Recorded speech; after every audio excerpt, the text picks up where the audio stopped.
If you can't get beyond your body, and your attention is on your body, then you're matter trying to change matter. If you're thinking about your cell phone and your partner or your kids, or none of these are bad, but if you can't get beyond them, they own you. If you're thinking about how much time it's going to take or how much time the meditation is going, you haven't dissociated from the very world of three-dimensional reality to create something differently with. So that process of overcoming ourselves, that process of overcoming is the process of becoming. As an example, people stand on the stage, and they tell their testimonials, their stories at our events, whether it's stage 4 cancer, blindness, deafness, MS, lupus. We've seen just about everything. Parkinson's. So many people say, I really believe that this information, or that you could actually create a better life for yourself, or you could heal yourself. I always believed that it was true, and I saw the testimonials of other people, I've read the information, I saw the scientific research. I just never believed it could happen to me, or that I could do it. Now this is a big moment. This is the moment you come out of the bleachers and you get on a playing field, because in order for that person to prove that their mind can affect their body, they would have to show up every day and do the work. If they don't show up, then they don't believe it's possible. They do show up every day, they do believe it's possible, and keep showing up every day. After a period of time, you start feeling worthy to receive it. And the universe only gives us what we think we're worthy of receiving. So it's the overcoming process that is the becoming process. People who are sick in this work, I can guarantee you with stage 4 cancer that has metastasized to every organ, every tissue, every bone in their body, and they've gotten the diagnosis and the prognosis, I'm sure there were days where they felt fear.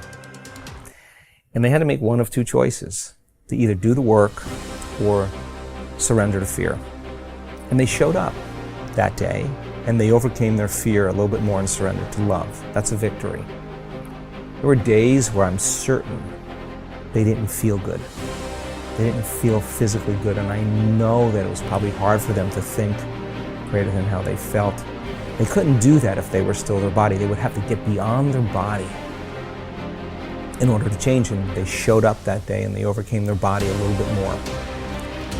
And I'm sure there were days where they had self-doubt. In fact, many of them, their disease got worse before it got better, and they could have easily listened to their family and to the voice in their head that said it's not working. But they showed up anyway, and they did the work, and they overcame their doubt that day. And I know there were days where they thought they didn't have enough time because they had children and work and all kinds of obligations, but they made time. And it was the overcoming that actually created the becoming. And so they weren't visualizing anything. They weren't affirming anything. They were changing. Now, many of them would have a great meditation, get up feeling wonderful, feeling like connected to the emotions of their future, and their sleeping patterns got better, they've had more energy, their pain diminished, but their blood values and their scans were still the same. They didn't say, oh, well, I kind of got a little bit better, but this doesn't work. That would be the old self, returning back to the old personality. They were more concerned about what they still had to change about themselves in order for their health to change. So they realized that many of them, 1 hour of meditation and feeling wonderful, and then spending 15 hours of your remaining day reacting and responding to everyone and everything in your life and believing those thoughts that are just hardwired programs in the brain and acting and behaving like the old self. Genes aren't going to change that way, so all of a sudden now it became practical. I got to get so good at doing this with my eyes closed, but I got to do it with my eyes open. Now, this is the big game, because you got to be able to self-regulate. And so what became very practical to them is, now I'm going to rehearse how I'm going to be on the Zoom call. Now I'm going to rehearse how I'm going to be with my children, how I'm going to be with my ex. I'm going to monitor my responses. There's got to be a better way to be. Now the game becomes very real, right? And then they review at the end of the day, when did I fall from grace? When did I lose it? When did I go unconscious? Tomorrow's another lifetime. Tomorrow's when I didn't fail, I just went unconscious. Okay, tomorrow I'm gonna just work on that one thing. So now they're really working on the process of transformation.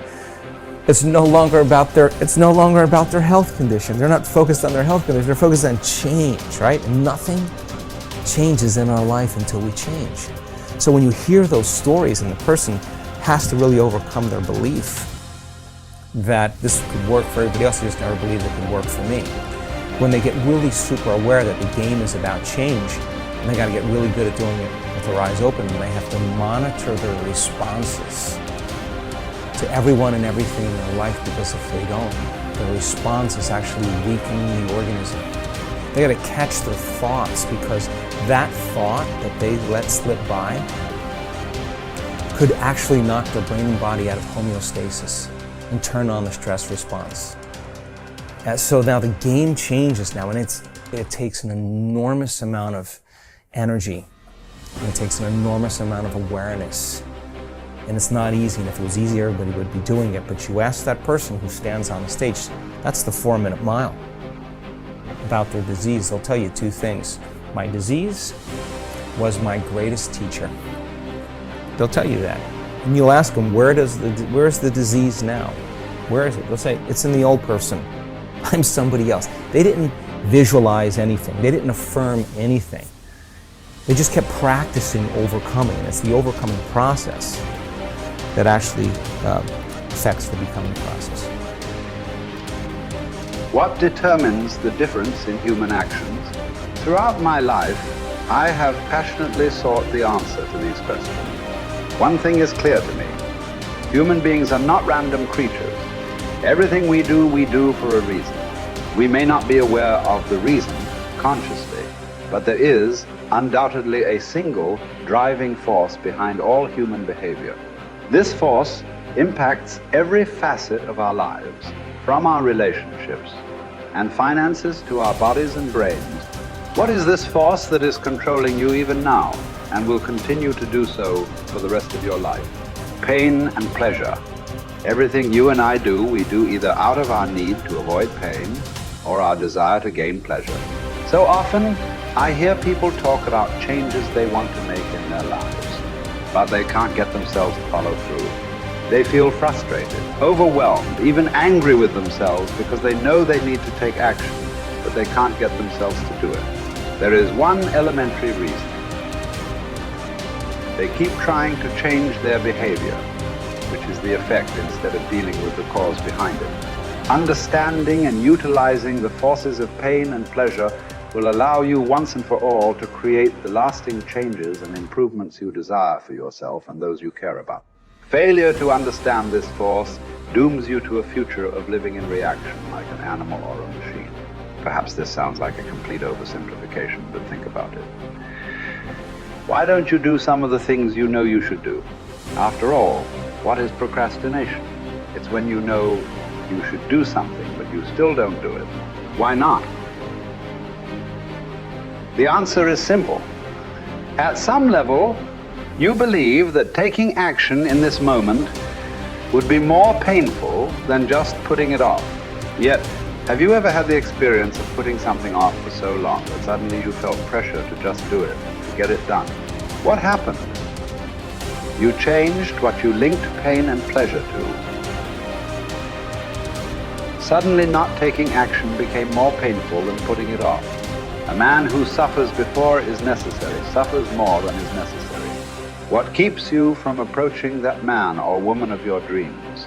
What keeps you from starting that new business you've been planning for years? Why do you keep putting off that diet? Why do you avoid completing your thesis? Why haven't you taken control of your financial investment portfolio? What prevents you from doing whatever it takes to make your life exactly as you've imagined it?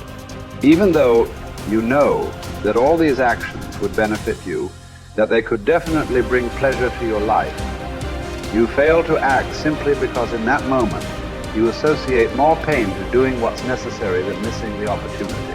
After all, what if you approached that person and they rejected you? What if you tried to start that new business but failed and lost the security you have in your present job? What if you started a diet and went through the pain of starving yourself, only to gain the weight back eventually anyway? What if you made an investment and lost your money? So why even try? For most people, the fear of loss is much greater than the desire for gain, which would drive you more. Keeping someone from stealing the $100,000 you've earned over the last 5 years, or the potential of earning $100,000 in the next 5. The fact is that most people would work much harder to hang on to what they have than they would to take the risks necessary to get what they really want from their lives. The secret of success is learning how to use pain and pleasure instead of having pain and pleasure use you. If you do that, you're in control of your life. If you don't, life controls you. If we link massive pain to any behavior or emotional pattern, we will avoid indulging in it at all costs.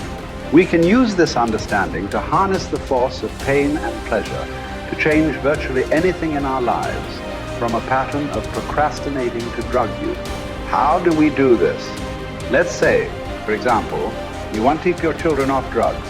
The time to reach them is before they experiment and before someone else teaches them the false association that drugs equal pleasure. My wife and I decided that the most powerful way to make sure our kids would never use drugs was to cause them to link massive pain to drugs. We knew that unless we taught them what drugs were really about, someone else might convince them that drugs were a useful way of escaping pain. If we fail to direct our own associations to pain and pleasure, we're living no better than animals or machines, continually reacting to our environment, allowing whatever comes up next to determine the direction and quality of our lives. Our behavior, both conscious and unconscious, has been rigged by pain and pleasure from so many sources. Childhood peers, moms and dads, teachers, coaches, movie and television heroes, and the list goes on. You may or may not know precisely when programming and conditioning occurred. It might have been something someone said, an incident at school, an award-winning sports event, an embarrassing moment, straight as on your report card, or maybe failing grades.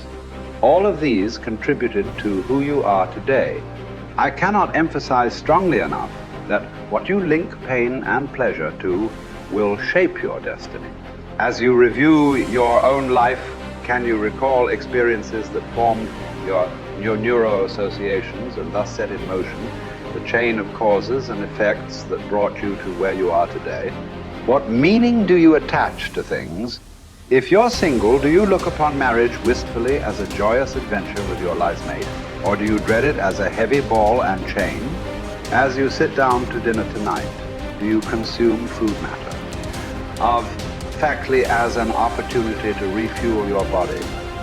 Or do you devour it as your sole source of pleasure? Men, as well as women, are much oftener led by their hearts than by their understandings. Though we'd like to deny it, the fact remains that what drives our behavior is instinctive reaction to pain and pleasure, not intellectual calculation. Intellectually, we may believe that eating chocolate is bad for us, but we'll still reach for it. Why? Because we're not driven so much by what we intellectually know, but rather by what we've learned to link pain and pleasure to in our nervous system. It's our neuro-associations, the associations we've established in our nervous systems that determine what we'll do. Although we'd like to believe it's our intellect that really drives us, in most cases our emotions. The sensations that we link to our thoughts are what truly drive us. Many times we try to override the system. For a while we stick to a diet. We finally pushed ourselves over the edge because we have so much pain. We will have solved the problem for the moment. But if we haven't eliminated the cause of the problem, it will resurface. Ultimately, in order for a change to last, we must link pain to our old behavior and pleasure to our new behavior and condition it until it's consistent. Remember, we will all do more to avoid pain than we will to gain pleasure. Going on a diet and overriding our pain in the short term by pure willpower never lasts simply because we still link pain to giving up fattening foods. For this change to be long-term, We've got to link pain to eating those foods so that we no longer even desire them, and pleasure to eat more of the foods that nourish us. People who are fit and healthy believe that nothing tastes as good as thin fields, and they love foods that nourish them. In fact, they often link pleasure to pushing the plate away with food still on it. It symbolizes to them that they're in control of their lives. The truth is that we can learn to condition our minds, bodies, and emotions to link pain or pleasure to whatever we choose. By changing what we link pain and pleasure to, we will instantly change our behaviors. With smoking, for example, all you must do is link enough pain to smoking and enough pleasure to quitting. You have the ability to do this right now, but you might not exercise this capability because you've trained your body to link pleasure to smoking, or you fear that stopping would be too painful. Yet, if you meet anyone who has stopped, you will find that this behavior changed in one day. The day they truly changed what smoking meant to them.